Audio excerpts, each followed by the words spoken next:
সেদিন ছিল পুজো বাড়িতে কালী পুজোর নেমন্তন্ন, তাই আমি রেডি হয়ে নিয়েছিলাম। তারপরে এদিকে মেয়েকে রেডি করিয়ে নিয়ে আমরা চলে যাচ্ছিলাম কালী পুজো দেখতে। কিন্তু মেয়ে প্রথমে রেডি হচ্ছিল না, ওকে জোর করে নিয়ে রেডি করিয়ে নিয়ে তারপরে আমরা চলে গেলাম পুজো বাড়ির দিকে। দেখো চলে এসেছি পুজো বাড়িতে।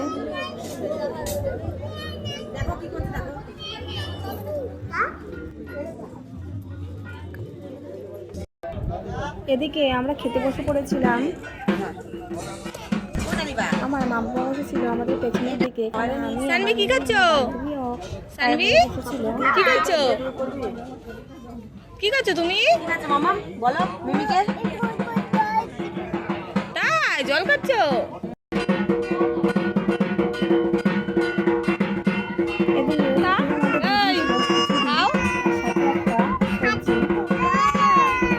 এইটা খাও, এটা ঠান্ডা। খুব গরম ছিল বলে মেয়ে খেতে পারছিল না। তারপরে আমি মেয়েকে বললাম আমি খাইয়ে দিই। প্রথমে এসে আমার মেয়ে জলটা মুখে নিয়ে নিল। এখন মেয়েকে আমি খাইয়ে দিচ্ছি। তারপরে দিয়ে দিয়েছিল ফ্রাইড রাইস, আর সাথে দিয়েছিল কাশ্মীরি আলুর দম। কেমন আছে?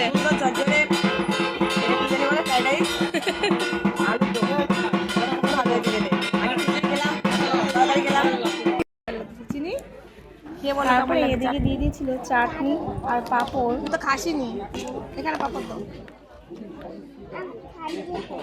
হ্যাঁ দেবে, ঠিক আছে। খাও, চাটনি দিয়ে ভরিয়ে খাও।